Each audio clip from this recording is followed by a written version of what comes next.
Now, let me first introduce our presenters, Lazzuly and Gregg, and then we'll get right to the conversation. Lazzuly Mello is a licensed marriage and family therapist and core faculty in the Community Mental Health Program here at CIIS. She is a Los Angeles native and daughter of Central and South American immigrant parents who raised her with a strong ethic of community and family. She's an interdisciplinary thinker, traveler, cyclist, herbal enthusiast, and community worker. She is oftentimes thought of as intense and ethical. Her interests include the ocean, the plants, love, psychoanalysis, and her bicycle. She is deeply moved by the magic of everyday people. Gregg Castro has worked to preserve his Ohlone and Salinan heritage for over 3 decades. Gregg is the Society for California Archaeology's Native American Programs Committee chairperson. Gregg is a facilitator for the annual California Indian Conference, a 30-plus-year annual gathering about California Indigenous culture. He is a founder/advisor to the California Indian History Curriculum Coalition, based at CSU Sacramento, promoting accurate school curriculum. He is culture director of the Association of Ramaytush Ohlone, advising within their San Francisco Peninsula homelands. Gregg is a writer-activist within the California Indigenous community. And now I'm delighted to turn it over to Lazzuly and Gregg.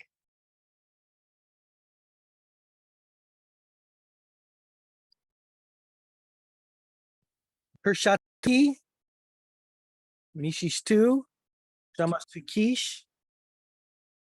Greetings to everybody. Thank you for coming tonight. And I'm Gregg, and I'm going to start off in the way my elders taught me, just as we say it in English, start off things in a good way.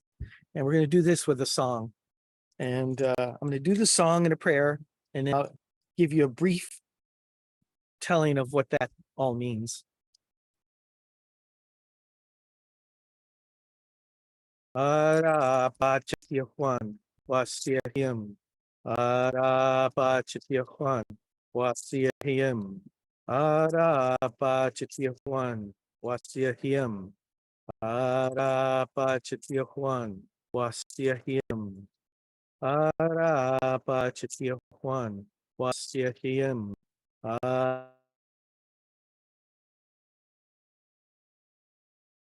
Arapachityahuan wasyahim. Arapachityahuan wasyahim.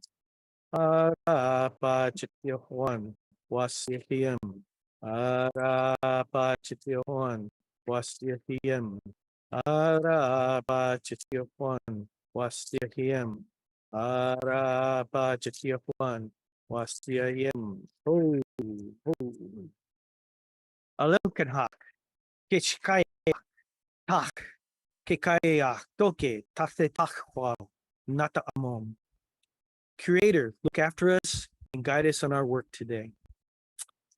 The song is a song that I had to borrow from my Rumsen Ohlone relatives because the Ramaytush culture has been nearly eradicated. And we only have a very few words in a word list that have survived. And so we're going to be probably talking about that tonight. The short prayer I gave you was written in Salinan, which is my father's people. And there's more information about that. But that language, like all California native languages, are all in a state of repair, of survival, of threatened extinction, but also revival and trying to move from survivance to thrivance, as I call it.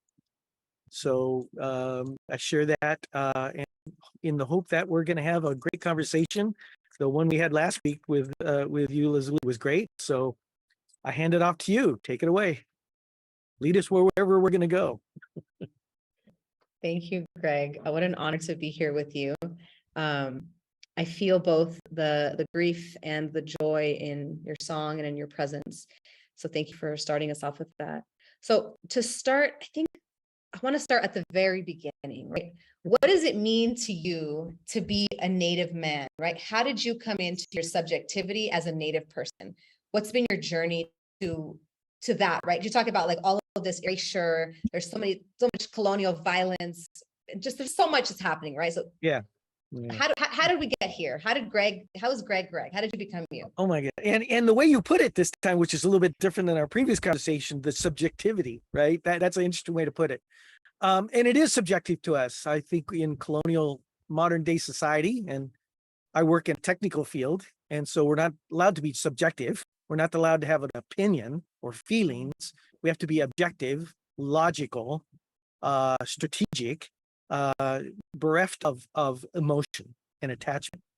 And that's not possible for Native people if you know who you are. And I was fortunate, of the 3 lineages I have, I've always known that I was Salinan, which are my dad's people.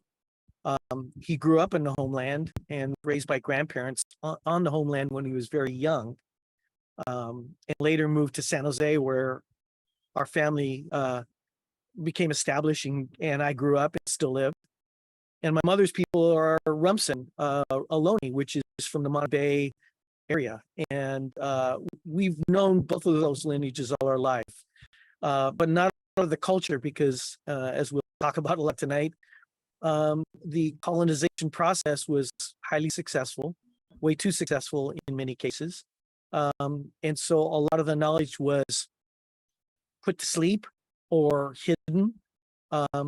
We sometimes use that word lost or extinct, but really it was hidden, and we've managed to bring it back in a lot of cases. But depending on what survived, is what constitutes our, culture that we can bring back. And so that knowledge by itself, and along with that, my dad, as I was growing up, always took me and my older brothers back to the homeland. We would hunt, fish, camp in areas of Monterey County and San Luis Obispo County that are public lands that are still recognizable by our ancestors 8,000 years ago. They haven't been too damaged yet by modernization, unlike places like Monterey and Salinas, or especially San Jose, where I live now, which is pretty much paved over. Those places, the ancestors would recognize it. And there is a way in that setting where you can reconnect and reawaken. And so that's how I came to be over many years of going there with my father and just soaking it in and letting it soak into me, that I reestablished that umbilical cord to my homelands. That makes me think about the conversation we had last time. I would love to hear more about your creation story and your culture around the way that the earth, how you belong to the earth and it to you, that dynamic that you have. Yeah. Well, I learned many years ago our creation story, and I got it through anthropological books. So it was probably very long and detailed and emotional, and we got the Salinan to Spanish to English version of it in a truncated form. But I think the essence is still there that we can derive from. And for the Salinan people, the world came to be the way we see it now after a flood, which is very common in a lot of the California origin stories. A lot of them talk about a flood, and the world was reformed and remade similar to what we see it now after that flood. And in our case, the place that happened is a place that we still know of. We call it Statiocalle. The Spaniards came and renamed it Santa Lucia.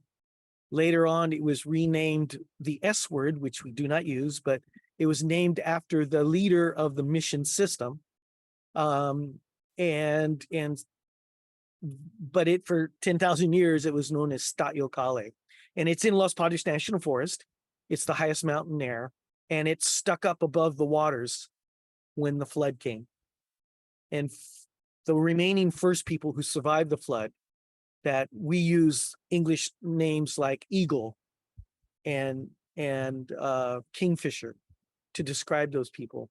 And the story talks about how they worked their powers that were given to them by Creator to form the world before the flood. They had to reform it and restore it after the flood. And they used those powers And then after the world was restored and the waters were receded, they proceeded to fulfill a prophecy given to them by Creator that there was going to be 2-footers, and the 2-footers are us. And what's powerful about that story, and again, that's a common element in a lot of the stories of California that I've learned. In my one of my most important, influential mentor elders, Dr. Darrell Bay Wilson, Itam Is and Ati, other people know them as Pit River. He said that most of the stories that he knows of, that he learned, talk about people being the last, the 2-footers, humans being the last. And if you've ever been in a family, and I'm the youngest of 3 brothers, by the time I came along, my parents kind of knew about how to do parenting, and we had a house to live in, and we were poor, but I didn't know that because it was a good life, and they provided for us, and we had food, and I had a yard to play in, and I had bigger brothers to annoy me, but also take care of me, and life was good because the family was set up, and I came into it blessed because it was set up for me. And that's what the stories tell us. As humans, the world was a beautiful place, and those first people, the ones that we, eagle, bear, deer, coyote, kingfisher, all of those people that were here before us, they in turn taught us those things that they learned about how to take care of the world. And all we had to do is just take care of it. It was already kind of like a done deal. Just keep going. So that's where we, got our original instructions and learned that we were stewards and caretakers of the world. And that was our repayment to Creator and creation for giving us this gift of life in this beautiful world. And that's how we were raised. That's one of the prime tenets of our Native cultures is gratitude and humility for this gift. We didn't come along with that idea that it was owed to us and promised to us and everything.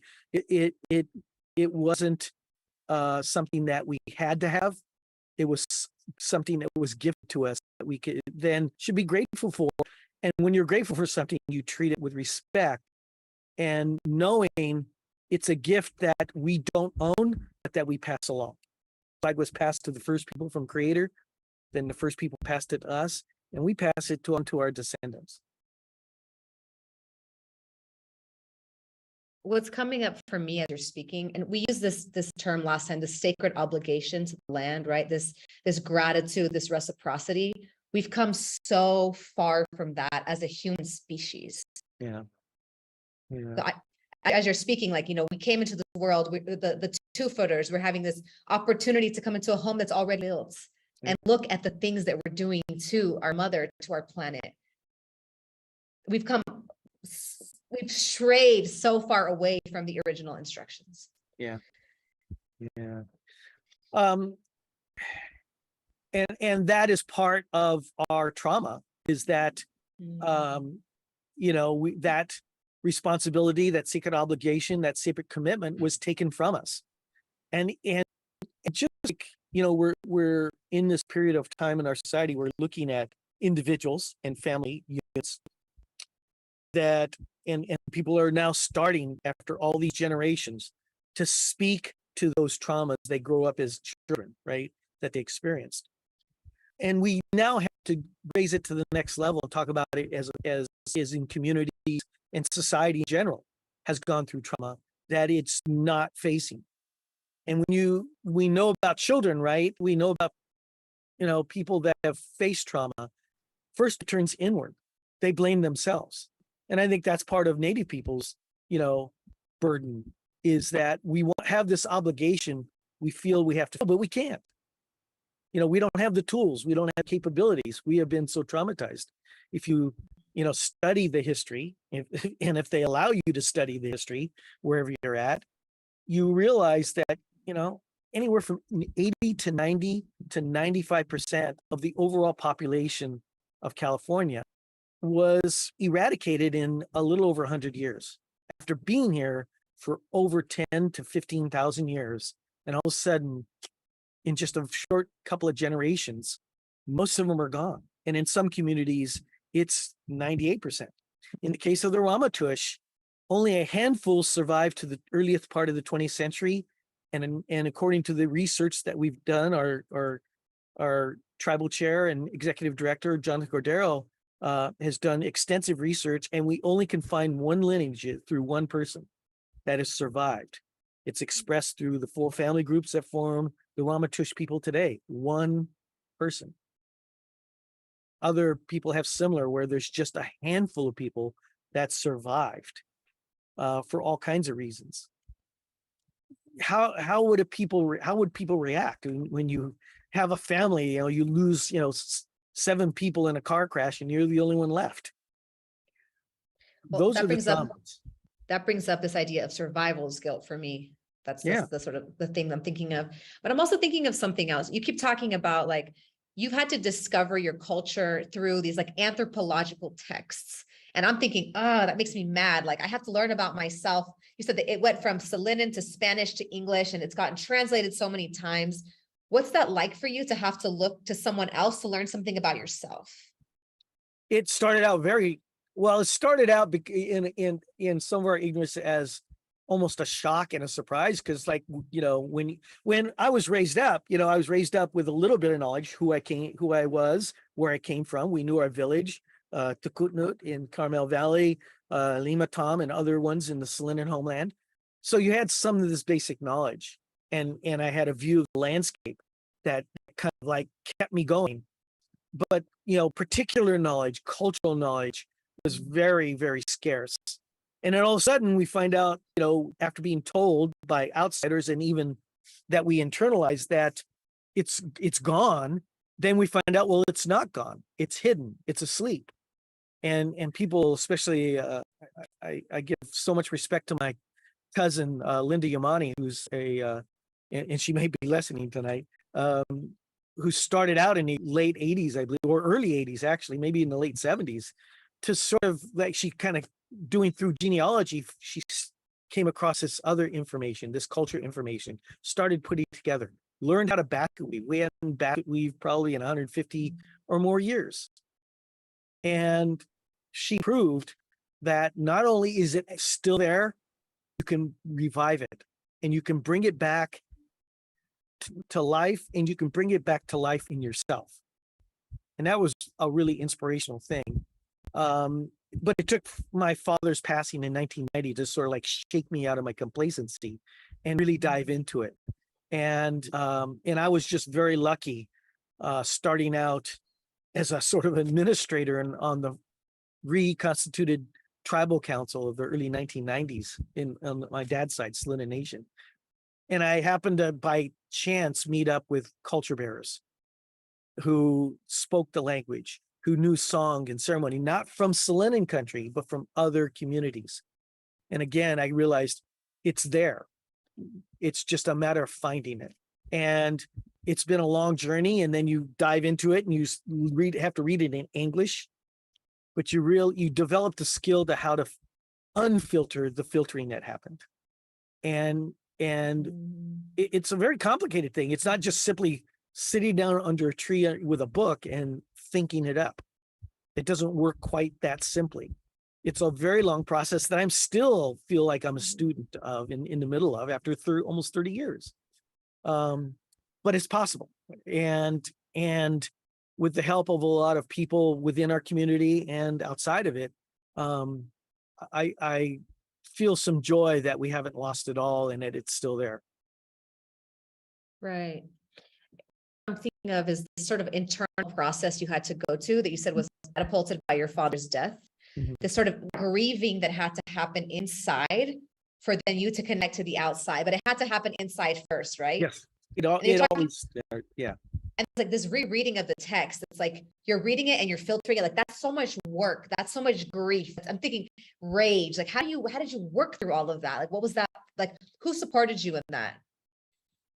We had a core group of people that we did it together. It's a community. It started out 15,000 years as a community, and it's, that's the way to go about it. You have to form a community. I mean, my cousin Linda did it mostly by herself, And it's amazing to me. But she had people from the outside. She was one of the founders of the California Indian Basket Weaver Association.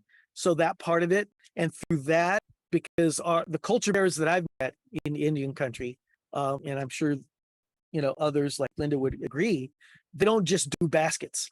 They don't just tell stories. That's just one aspect of it. But they have to bring it all together, right? As a basket weaver, you can't just learn the technical aspects and the mechanical aspects of basket weaving. It's a whole cultural process that includes religious and spiritual values, cultural values, ecological values, because you tend the land. You don't go down to Kmart and buy this material. You cultivate it, and you don't just cultivate it once. You don't just wander around, in the old days at least, and find a hidden treasure trove of plants that you just pluck up and now here's a basket. You find a place, you talk to that place, you ask permission from that place. If it gives permission, you cultivate that place, and in a couple of years, perhaps it's ready to give you, with permission, the things you need to do the cultural things like basket weaving, or in the case of like elderberry, this elderberry stick I used as a clapper stick to do the song. You cultivate that elderberry bush until you get the branch that you want that's going to form that special elderberry stick. So it's this building of a relationship with a place, not just the culture, but with the place. And it's a long process, and that's part of the healing. I said earlier, you don't sit out under a tree and just let the spirit waft in and enrich you. That happens, but that's not all to it. But that's an important part of it, and it's part of the healing and the medicine you get that keeps you from that rage. But you have to keep working it. It's not just a one and done. It's a constant process, which includes doing ceremony, finding those ceremonies, and redoing those ceremonies on a regular basis. And that's how you channel those feelings, good and bad, into their proper place in the world. Yeah, I appreciate that. We're thinking on multiple levels, sort of what does the individual have to do? And then how does that individual have to also do it within the community? So as you know, I'm a therapist working in community mental health. People are always like, well, what's the community piece of this work? It's like, when you leave the clinic, the world that you're going out to is a violent, scary, cruel world. So how do you build these communities of reciprocity where people are holding each other accountable, loving each other, and going through this process? It's not just grief and joy, it's all of these things, right? Yeah. And I think people do have this fantasy of like the native elder that sits under the tree, right, and soaks up all the tree's knowledge. And you're like, of course not. This is like real life, like real stuff, right? So all of this, I'm thinking about the idea of native sovereignty. So how does all of this cultural erasure, displacement, you're talking about like historical, intergenerational pain, how does all of that tie into native sovereignty? What would it actually mean to you to be free? And not necessarily sovereign, because it's different. Well, I'll start out by saying what Dr. Babe taught me early on, and he said it jokingly, as he often did, but a lot of also intensity and intent to it, hard-won knowledge, perhaps, through experience. And he told me one time, nobody understands sovereignty, especially Indians. And it took me a while, and I kind of like shocked. I laughed, but I also was shocked when he said that. But I think part of what he was saying, and when we had our conversation last week, is the biggest hurdle we have as Native people today is English.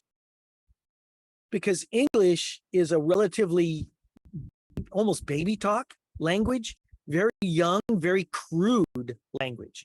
And if you talk to linguists, and I've done a little bit of linguistic work in Salinan, one Salinan word has to be explained in an entire paragraph or page of English to encompass all the concepts. And of course, if you talk to culture bearers and language people in Indian country, they'll tell you there's some words that just don't translate, right? And that's probably true of back. Sovereignty is one of those tricky, words, because it has a particular meaning reinforced by the dictionary, If you look it up in Funky Wagnall's dictionary or Merriam-Webster, you'll see a certain meaning to it.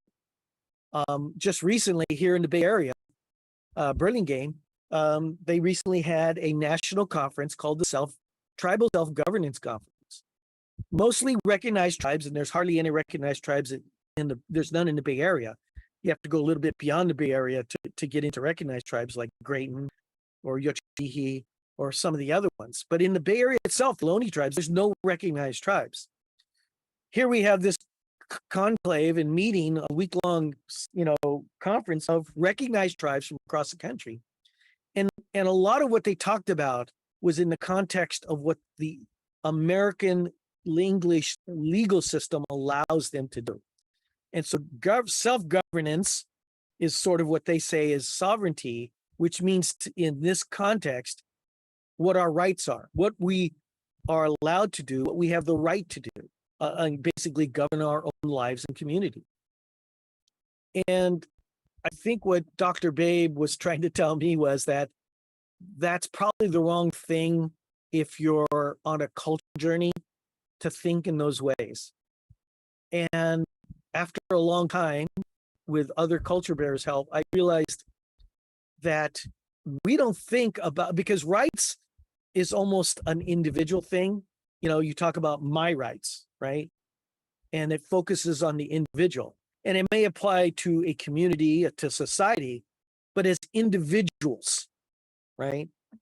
We still talk about, if you say like we have the right to vote and our entire country supposedly has the right to vote, but we're still thinking of an individual going into a voting booth with curtains around him and marking a ballot. It's still focused on the individual. And that's not the way the elders taught me. They talked about it in a much more, there's not that many expressions for I. It's about we, always about we, us, our community. And sovereignty is not about what I have the right to do. It's about what we have the obligation and commitment and sacred duty to do, to give back to our creator and creation, the gift that's given to us. That's really the focus of sovereignty in a cultural sense. And that's still a lesson I learn almost every day. And that changes everything when you think in that way. That's super deep. I'm just like, yes.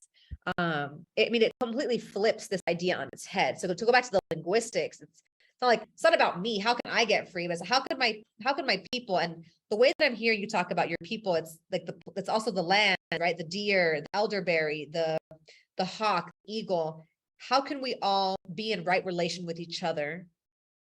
And so it's one aspect, again, you kind of touched on it there. It comes in steps.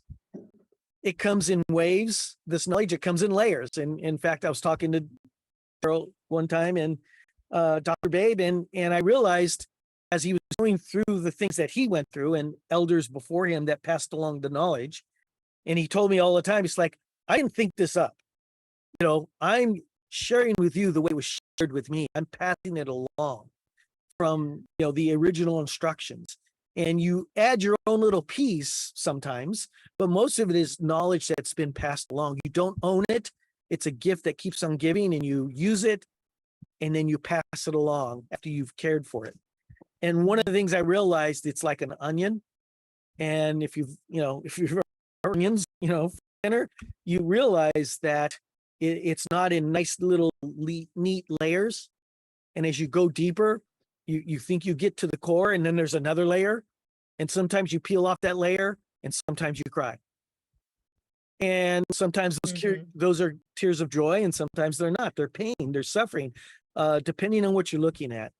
And one of the things I learned as I got deeper into that onion, and I have no idea how close to the core I am, probably not that close, but it was pretty deep. And not only is the animals are alive in a way that's the same as us.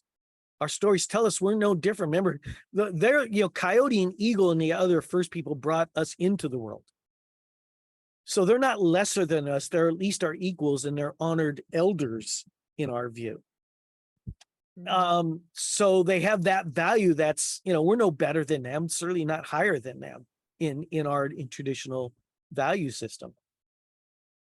And then the earth itself, we, gave birth to us, right? Like I said, the elderberry that made us in our origin story, that was put together by Coyote, and the first people led by Eagle danced around it all night until the spirit came into it and enlivened that, and we became humans. But the physical part was elderberry that grew at the base of our sacred mountain, Statiothale. So we're made of the land, not just from the land or on the land, but of the land. And so that's our mother. And we say that almost like a cliche, but we really come to realize it's alive. It's a living thing just like we are. And then I realized, after being taught by other elders, and one particular one I like to mention is, he passed away not too long ago, Frank LaPena. He helped us bring back one of our first traditional ceremonies about 25 years ago in the mid-90s. And he said something that was really powerful. And and the more I think about it, it just excites me and makes me afraid too, because it's an incredible responsibility.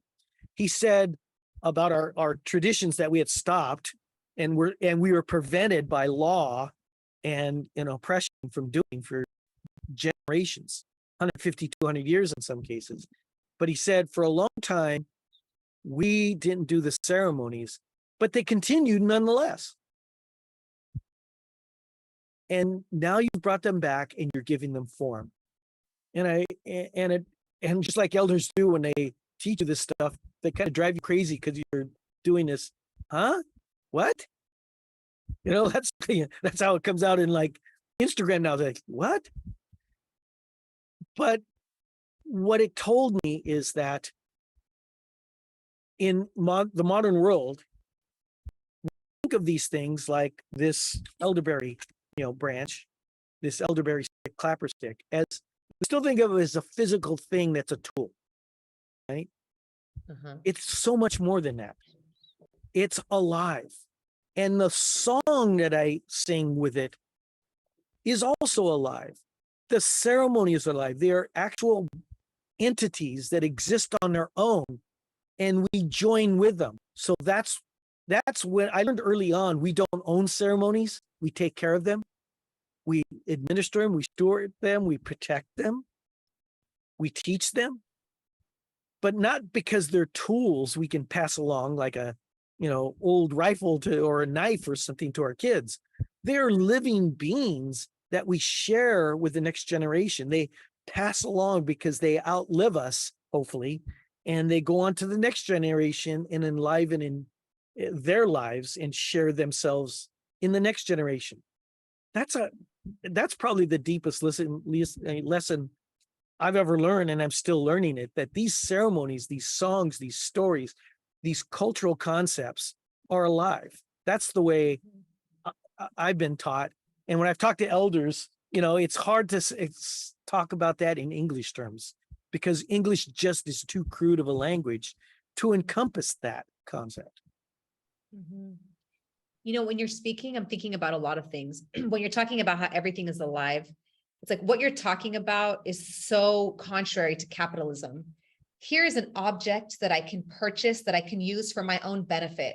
And so I'm a sort of amateur herbalist, right? And in a lot of herbalist circles, it's like, I just want to buy all these plants so I can make things and it's mine, instead of seeing the plant as like a friend that we're co-creating a relationship with.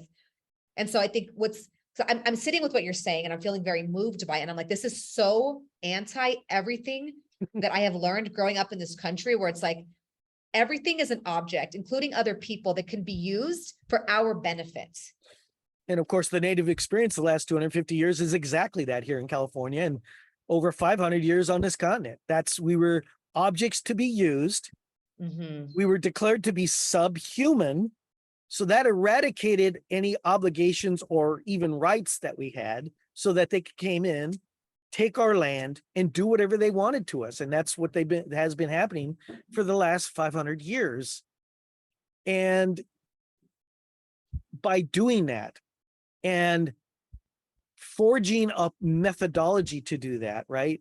So we talk about here in coastal California, the mission system, which is what impacted all of my lineages the most. It took away our life, both the physical life, but also our cultural life. And for Native people, there isn't that much difference. When we talk about genocide, people make those distinctions: physical genocide, cultural genocide. And it's like, it's genocide to us. If you take away our ceremonies, we're not the people anymore, right? So the mission system was designed exactly to do that. That later translated into the residential system that where kill the Indian to save the man. And by taking our culture away, you take away the cohesive glue of the community that binds us together as a unit, as a community, makes us individuals that can be easily manipulated, like a nail, like a wrench, like a tool, any tool. And then you can use and abuse them wherever you want. And that's what we've been experienced, the last, how many generations of 250 years of this oppression, those of us that survived. And you don't go through that, those who did survive and their descendants, without huge effect that we still struggle with today. So that's part of this process you alluded to earlier of how do you do this without the rage? And some of us don't. Some of us have that rage and they express that rage on each other, on outsiders and the newcomers and the colonizers, and on ourselves. There's so much self-abuse in terms of drug abuse and other kinds of abuses we do to ourselves. Mental health is a huge problem in Native country. And the only thing that really works, because we know people that have gone through the American system of mental health, and it doesn't work for us the same way, because we have that spiritual memory still within us, whether we consciously remember or not. And your methodologies of modern psychology won't penetrate that. It won't go there. And so we have to find another way. And lots of elders say there is a way. It's called ceremony. It's called ritual. It's called going back and not just practicing your culture, although you always practice it, but you breathe it in. You live that culture as best as you can. Well, I was just thinking about, like, you're talking about the mental health issue in like Native communities. And I feel like that was made by design, right? We're going to put these people on a certain area. We're going to deprive them of all of the land that they use to grow food. We're going to give them the most arid, the land that's already completely destroyed. And then we're going to have liquor stores there. We're going to have really bad food. Of course, you're going to create all these situations, right? And then we're going to give them a sort of a colonized version of healing that doesn't make any sense to solve a problem that this other entity created. So it's an opposition. It's almost like a perpetual war. That's what's happening in my head. I'm just thinking, it's like, that's not making sense. And it is a psychological war, because we know this nowadays with victims of abuse on the individual level. One of the aspects is you convince the victim it's their fault. Right. And that's what's happened to our community. That's what happens now. It's like a lot of times when we talk about the fact that the history is not being taught. And like I've been working on this aspect. I'm not an educator per se, but I know lots of educators, and we've formed, allyships and coalitions and efforts to correct the curriculum on many levels. And we're just barely scratching the surface still, because a lot of people still grew up in a system that said we're extinct. And so why worry about it? But now when you bring up, we're not extinct. We're standing right in front of you, and we want to tell you our story. And our story isn't necessarily a Mickey Mouse Disneyland fairy tale with a happy ending. And they don't want to hear it. And they say, well, and then part of the denial process is, well, I didn't do it. Maybe you did it. Maybe it's your fault because you're not undoing it. Because you have all these tools. We live in a modern world. You drive a car, you have computers, whatever. How come you're not better? How come you don't get over it? I actually got told that. You need to get over it. You don't get over the fact that hundreds of thousands of your relatives in California alone were eradicated by violent means. with only a handful left. You don't just get over it. Ask people who have been to war, the silent generation of my father's people. He fought in World War II. They came back and barely talked about it, but they went through tragedy. My dad was shot out of the air in a plane and had to parachute in. They lost lives. He saw brutality on the war level. That's a modern version. Well, now imagine it at a higher level, right? Imagine the people right now we just supposedly are over a pandemic. What a laugh. I just got over COVID myself last week, and I know the suffering. I know people who died and crossed over, and you can't tell those people to get over it. That's just not going to work. But there's no mechanism in our society that really addresses that. It's just, drops in an ocean of medicine.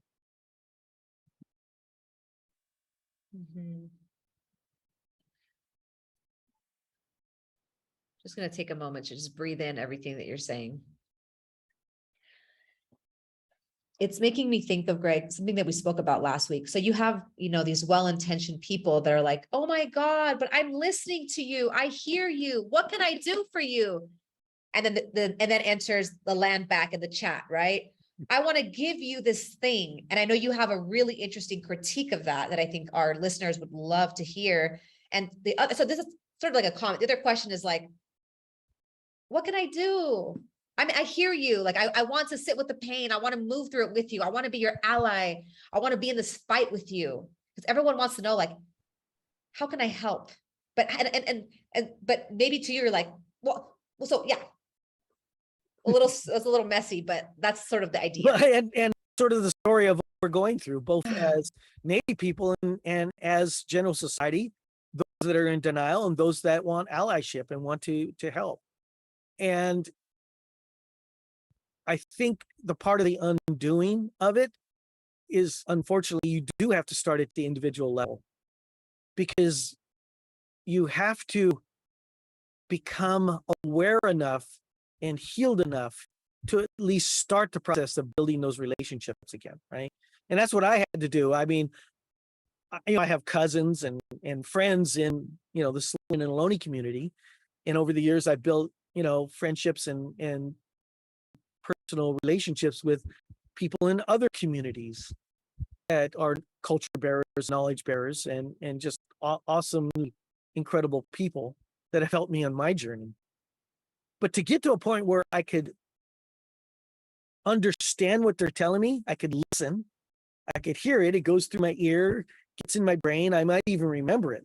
But to understand it, to know it, is a different level of consumption, if you want to put it that way. And that takes longer. And to do that, you have to have a healthy relationship with that person, with other people, and with yourself. So it does start at some level working on yourself. And that's what I tell people when they say, what can I do? Well, you got to start with yourself. And that is something that I learned from Native culture. When we have, let's say, a relationship issue, whether it's a marriage, family, another tribal person in your community, another community. I learned years ago that one of the things you go through is you stop and you think, you kind of check yourself. What did I do? Was there something I did bad or good or indifferent or something that contributed to this? You do look in the mirror. That's not something American society wants to do. It avoids it almost at all costs, looking in the mirror. But that's what elders taught to me. It's like, you got to look at your own stuff first, because control is an illusion, except maybe over you. And even that's kind of iffy, but certainly not over anything else in the universe. You might influence it, you can't control it. You can't make it do something. There has to be some level of compliance. And so even if it's enforced and through brutality, there's still compliance. And that's the victimization part that you have to work through. It's like, what about my ancestors? How come they didn't take up a bow and arrow, a knife, and fight back? Some did. And how come we can't fight back now? Well, some of us are in a more humane and more positive way that's going to enhance our thrivance in the future. but it's still a struggle. It starts with the individual that in a way that you heal enough, just enough to build these relationships. And as you start growing these relationships, just like the basket weavers and other people taking care of the land, you start cultivating and healing that land, and you get to a point where it starts getting the hang of it on its own. You build a relationship within a community, and that's what I've done on my Salinan side, and I'm still in the process on my Ohlone side of building a garden, a community of relationships, and then you get reinforced. Because I don't have all the answers, but that person over there might have it. They share it with me. I share it back. Now it gets amplified. That's the way you build up, just like a building. You start at the ground level and you work your way up. And you make sure the foundation is solid as you possibly can. You make sure the framework is as solid as it can. You don't start off with, putting furnitures and lamps in a bare bones building. You start off with the mechanics of the framework. And in a sense, we have to do what we did at the beginning of the world when we came in as elderberry sticks and sort of redo that, except the knowledge is there and we just have to reawaken it. So I want to add something from a psychological perspective, a Western colonial psychological perspective. So when I talk to my students, so some of my students just started their first weekend in graduate school last week. And I told them, you can take all the classes, get A's in every class, read all the texts, but that does not make you a good therapist. What makes you a good therapist is when you're talking about, you go inside. This is the way I said, you go inside and you clean up shop. Because in order to really hear someone, you have to have space inside of you to listen and hear, right? And I think so many of us, we want to help the Native cause, or we want to, help the Palestinian cause or the Black cause. There's all these causes that we're so passionate about, the immigrant cause, right? The trans cause. But we're so, everything is just so full of stuff and icky stuff that we don't actually have the ability to create space to hear the suffering of the other. Because to actually hear what you're saying, Greg, is very painful. Yes. Right. And I have to open myself to that pain. And a lot of people can't because they're dealing with so much of their own SHIT. Right. So it's and so actually this makes me think of what we spoke about last week, which I thought was so interesting. We're talking about this sort of way that all of these institutions, at least in California, are always talking about land acknowledgements before an opening. And it's become a sort of rote routine. And you had some really interesting things to say about that. Yeah. And I had to be schooled at it too, because I think, I didn't, it started about 4 years ago, maybe a little more, and they started rolling in. And then, of course, when the social justice movement came up, that was one of the first effects. It amplified those requests like 10 times. And then the pandemic also was part of it, because when everything closed down, everybody was home. There was a pause of about 3 weeks. And then all of a sudden they realized, hey, these computers can do stuff, right? You can get online and do all this stuff remotely. You don't have to travel. You don't have to park. You don't have to pay, a parking lot fee, outrageous in San Francisco. You can just do this online. And so things can happen quicker. And so we were getting 20 a week at one point, right? Amongst all the other emails we get, do a land acknowledgement. And then for a very short time, I was sort of writing, we already had a standard framework, and I would just customize it and send it off. And I was contributing to that, because I was thinking of me, I need to get this out of my inbox, right? And Jonathan was the one to say, no, you're doing this wrong. First of all, you should be doing this work because you don't have time. If you have time for that, I need you to do other stuff for me. But the other part was they need to do the work. And he was pushing back. And so one of the first things we did that was really successful, there probably some of them are probably out in the audience tonight, is the Exploratorium. They spent a long time because they were shut down for a while. And we have a great relationship and multiple projects with the Exploratorium. And they spent considerable amount of time during the pandemic shutdown internally talking about that, and came up with this, on their own, this great land acknowledgement, which you can see on their website. And when they finally opened, which was, I think, July 31st or July 1st of 2021, that last year, they had a grand reopening, And they had us come in the morning and we opened it up and we started with a land acknowledgement ceremony. And they had it on a fabric scroll on a rolling cart. I won't tell you that story, it's too long, but that's what they have right now. We're working on something more substantial. But it was heartfelt and it felt true. And they followed it up since then with ongoing discussions, collaborations, and relationship building. That's what you need to do with a land acknowledgement, right? Because then it does become remote, rote and automatic and kind of like by the numbers. And that's going to happen too, but we just focus on the ones that have taken it to heart, put some thought into it, and then, okay, what are we going to do? I mean, I haven't asked Jonathan lately, but I know the San Francisco Ballet asked about a land acknowledgement. My first thought was, what is the ballet going to do with the landing other than saying, the building we're dancing in is on, Yelamu Ramaytush territory. But we wanted them to go beyond that. If you're a service organization, what does that mean in terms of what you do for the community? Whether you're the, Human Rights Commission of the San Francisco government, the Board of Supervisors themselves, both of which have done a land acknowledgement.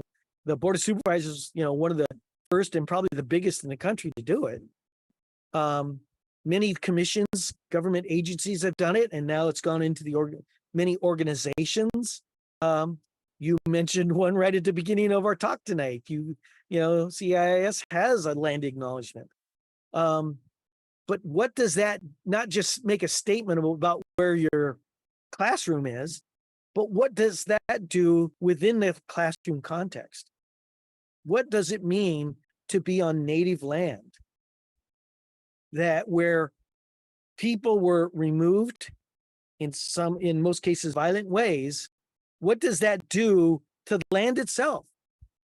What does that leave in the land, in the soil itself? And how does that then permeate the building that's on that land? I mean, those are things that as a Native person, when we build something like a tule house, a roundhouse, we think those things. We consecrate the land and we continue consecrating that land and sanctifying it to make sure it does good things. And in a very crude way, land acknowledgements should do that, and in some cases do, and need to do it more often. And at least my experience, those who continue that relationship, it doesn't become rote, but percentage-wise, it's probably less. Of course, the other part is the fact that we were getting 20 a week at some point is a burden on us. It's a happy burden. It's one we asked for, but we certainly didn't expect 20 when we didn't even give 2 or 3 a year more than 5 years ago, and then you get 20 a week, and some of us have other employment to put food on the table.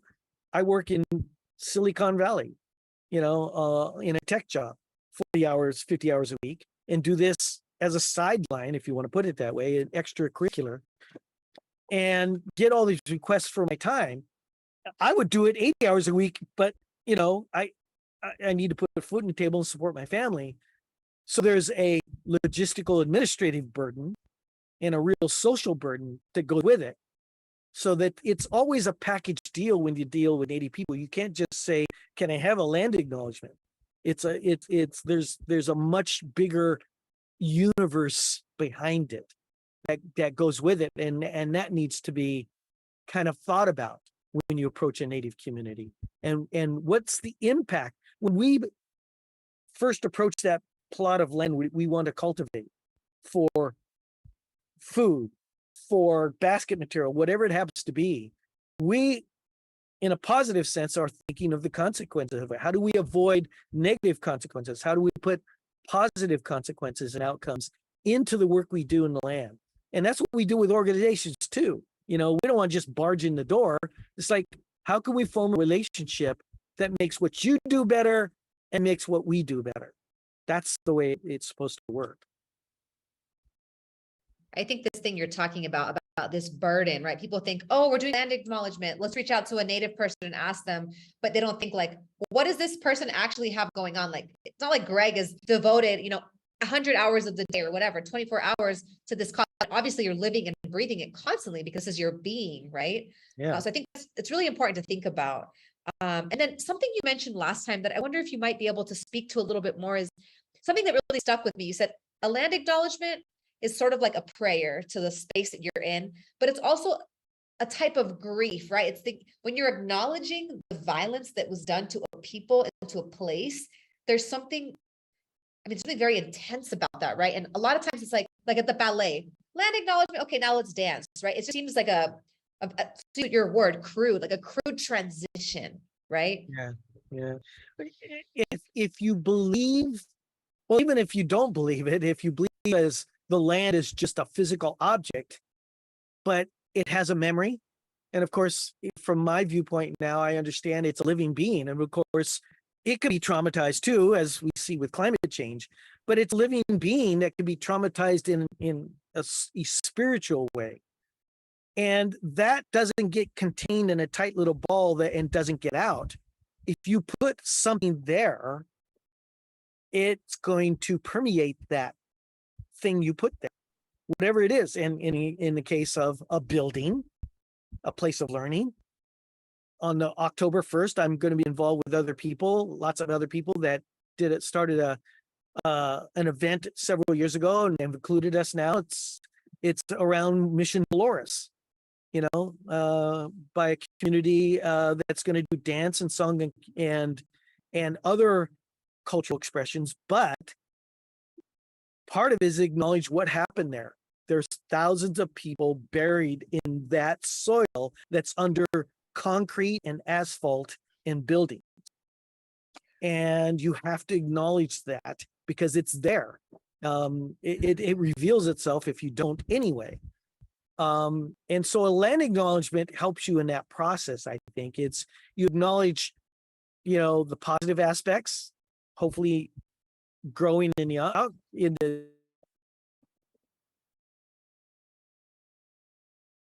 acknowledgement. So Gregg, we have about 4 more minutes. So I wanted to just, all right. I wanted to just give you the last few minutes to make any sort of closing remarks before we go into questions. Maybe there's something, how could you sum up all the things that we talked about today? One of the things we talked about is the ongoing process of building this relationship, not on an individual level, but between communities, Native communities, and they're all separate, autonomous now, even though we call ourselves by names that have been given to us from outsiders, like Ramaytush. That's not a name we called ourselves. That's actually another cultural expression. And there was no Ohlone before. There was no Ramaytush before.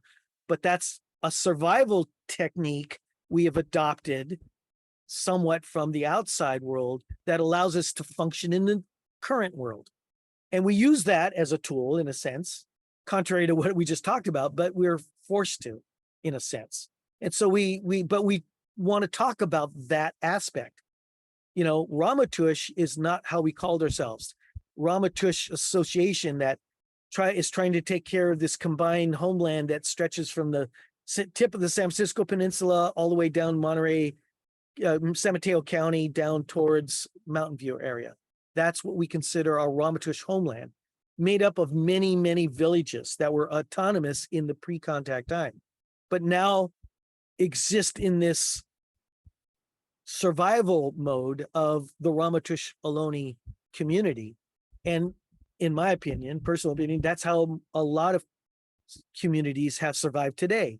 They're in, they're not existing in their original village complexity and existence anymore. They're in survival mode, the few that are left, so to speak. When you do something like land back, which was the next step beyond land acknowledgement, how can you give land back in this context when really it doesn't happen? Like, in a lot of cases, and that just happened to my awesome relative, Karina Gould, across the bay. You probably just read something recently where the city of Oakland gave them land back, right?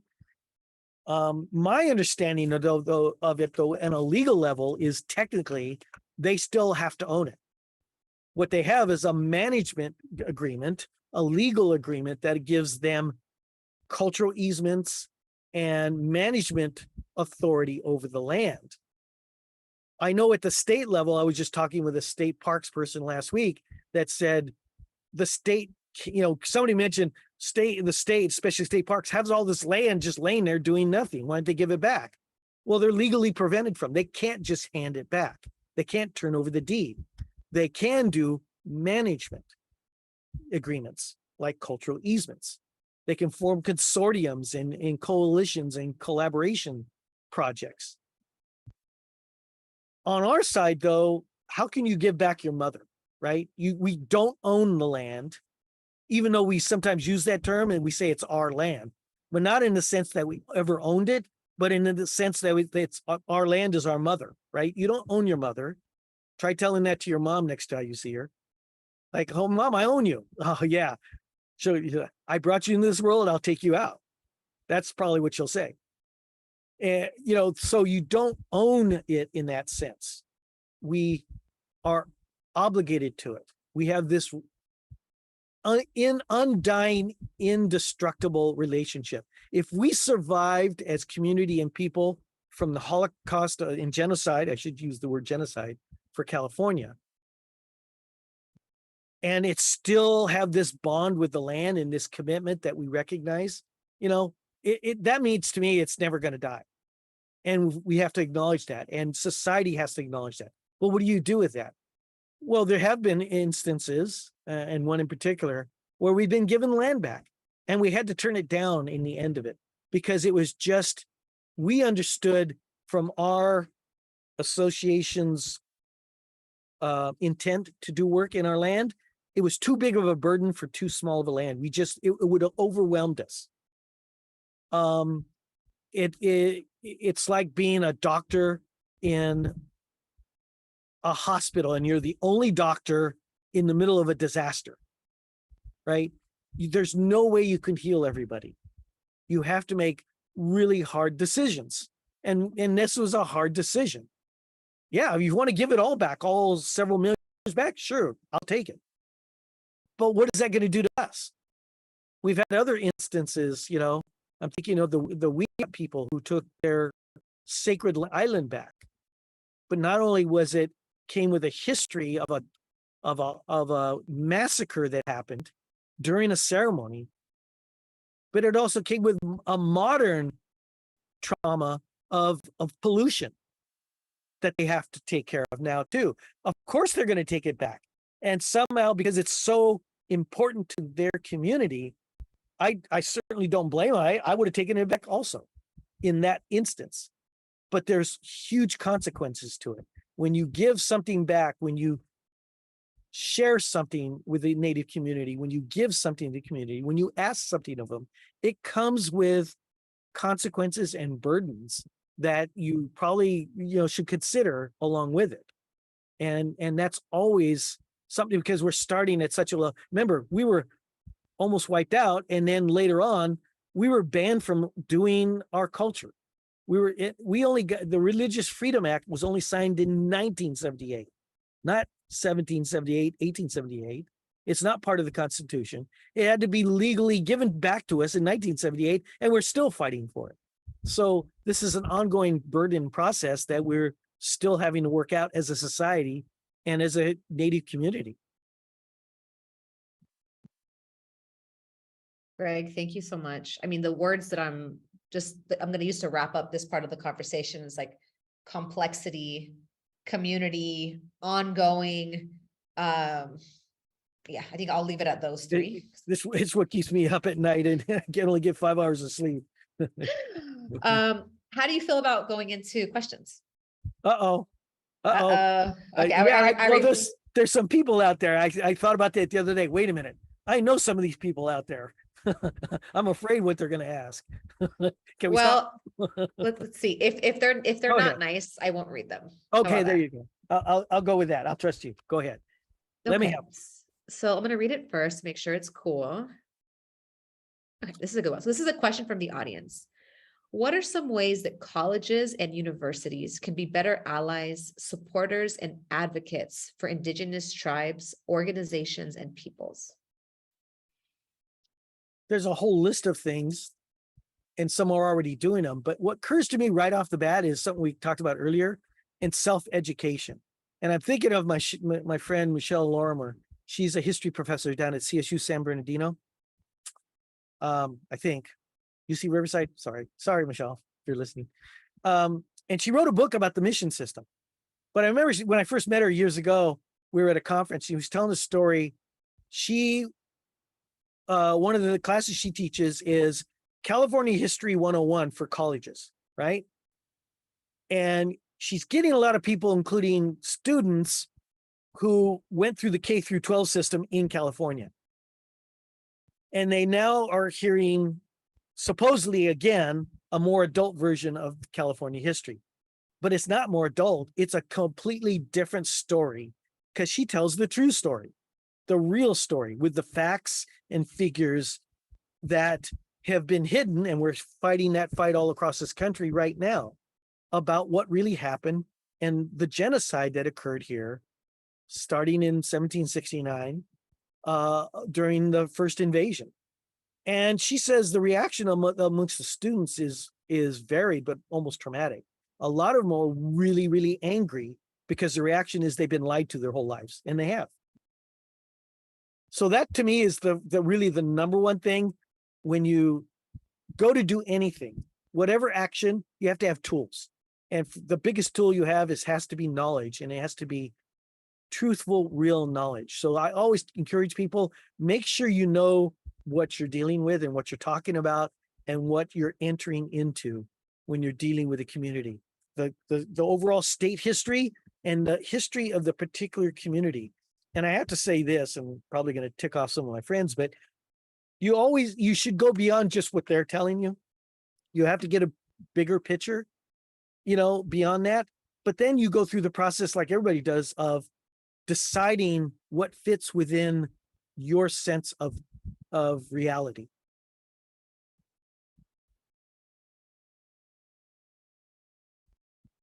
Thank you, Greg. Well, I came up in the K through 12 system in Los Angeles, and I didn't learn any history, any Native or tribal history. I didn't learn any Black history. I didn't learn anything. Right. And But when I did you started did you build a mission? Yes. And Right. what do you remember about that mission? I just remember that I was really bad at doing art projects, and I was frustrated by it the whole time. Well, and what did you make it out of? Do you remember? Was it I think I may have used those like popsicle stick things. Yes. Probably. Most people say sugar cubes, but I had to do my mission when I was in that grade, and I did popsicle sticks. The only benefit was that we prepared the previous summer because we were gathering popsicle sticks by eating popsicle. That's what I remember. I remember the mission I built. I don't think it was one of mine. And now you can go down to Michael's and buy a kit. There's a whole industry around it. And some people are still doing it, even though the state 5 years ago said stop doing it, but it's still happening. So that's the example. It's so deeply embedded, and you have to go through the process of unembedding it, and kind of opening up that onion. And you might cry, but you got to do it. Right. So I'm going to go to our second question. It's also from the audience. It says, what does the Indigenous rematriation of land look like without necessarily relying on a politics of recognition from the liberal settler state? Oh, that's an interesting question. Well, I have to think of it culturally. And one of the things that's kind of debated and with all deepest regard to my lady relatives that are doing so much work, and the majority of the work I fully acknowledge is being done by our ladies. And they suffered the most in the genocide time, and they're doing most of the work now. But some of the times that rematriation is framed in a female context because females are doing the work. But I was taught rematriation is about Earth itself, which we often use a female gender of, Mother Earth. And rematriation is not about females or community getting that land back, but it's allowing our mother to find herself and alive again in our communities. To me, that's rematriation. The way it was for thousands of years for Native people and for millions of years in the life of the earth itself. And we've messed it up pretty good in just a short 500 years of industrialization. But there's still a chance, and it's the right thing to do, whether it's going to work or not. It's still the right thing to do to allow the earth to come into itself. And some elders are agreeing with that idea of rematriation, which is often a genderized concept to English of a female, but it's about the earth itself being our mother and allowing it to come back to us. I mean, you know, those of us who had mothers, and as they get older, they become frail. You have to take care of them sometimes. You become their mother in a sense, or use those skills she taught you. And that's where we're at now, I think, with rematriation. So that sort of what you're talking about exists outside of that, what they called the liberal settler state. That's something that's more, it's the land itself. And we have to learn that system and state and use those tools. We have no choice. Otherwise, we're not going to get anything back. And so, you know, Karina Gould, you know, is doing this cultural easement. Other people have cultural easements. Even, you know, my friend Reno Franklin with the Kashaya people got their sacred beach land back. That was incredible event for them. But it was done in collaboration with other people, and there's a complicated legal aspect to it that, you know, Chairman Reno had to learn those tools. So that's part of the process, even though it's not the way we would do things. But we have adapted, just like we have our ancestors adapted during the genocide. We adapt to the modern world and what we got to do to get to the end point, but hopefully in a good way. Mm-hmm. Thank you, Greg. I'm gonna move on to the next question, okay? It's from Nico. Nico asks, what are the ways we can process the grief of the Native genocide as a collective society outside of ceremony? Oh,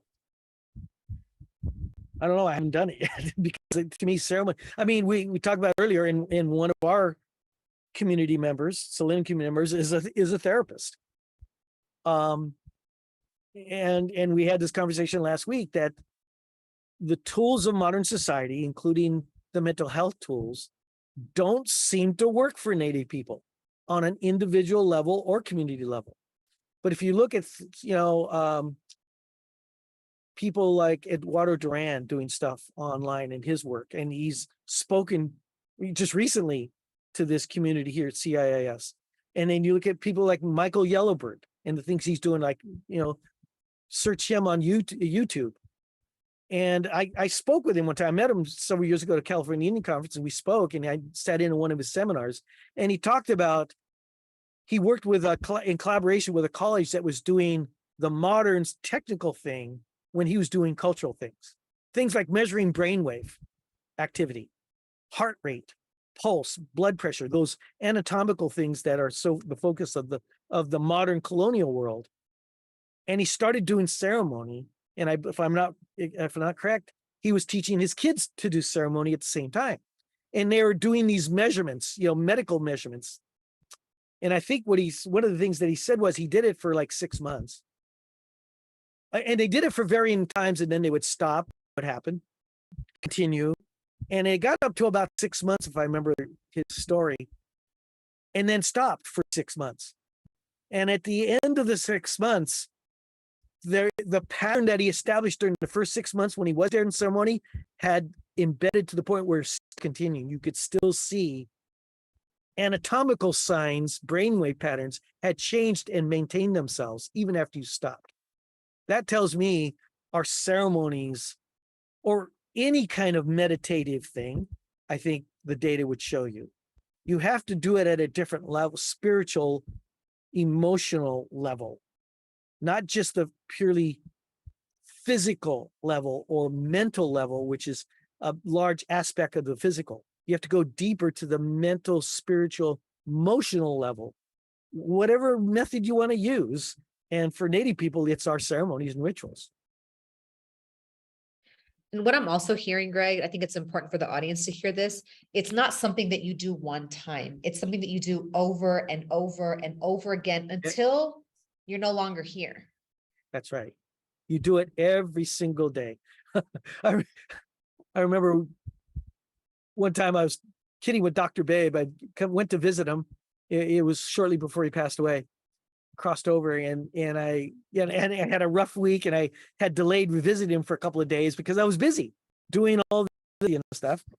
And so I went to visit him, and I walked in. I said, Daryl, can I take a vacation from being Indian for just a week? All I need is a week. And he knew I was kidding, but he took this opportunity to teach me a lesson. And he looked me in the eye and he goes, no, you can never stop being an Indian. Oh, yes, sir. Okay, I get it. Thank you, Elder. Never mind. Forget the vacation. And that just say I mean, it's who we are. It's not what we do. I'm a technician out in Silicon Valley. What I am is a Native person from the village of Tukutnut, from the village of Limatan. I pray at our sacred origin place at Statyokale. That's who I am. And that's what I need to remember every single day. Am I good at it? No, pretty lousy still. But, the work I do reinforces that on an ongoing basis. It's part of breathing. So I never stop. And that's the lesson. You start, just like you get spanked when you come out of the womb, you take that breath and then you keep doing it until you cross over. Thank you, Greg. Now we're going to enter into our last question. Okay, so ready. Uh-oh. So this is another question from the audience. What are your thoughts on navigating appropriation as non-Indigenous folks seek to learn from and adopt Indigenous worldviews that challenge colonial, capitalist, patriarchal ideologies? How many days is this seminar we're doing right now? We have about 7 more minutes. Oh, well, it's an understanding, first of all, that the culture you're appropriating isn't owned by those people. It doesn't mean you can take it. Because what you're taking is the barest surface minimal application of it and corrupting it.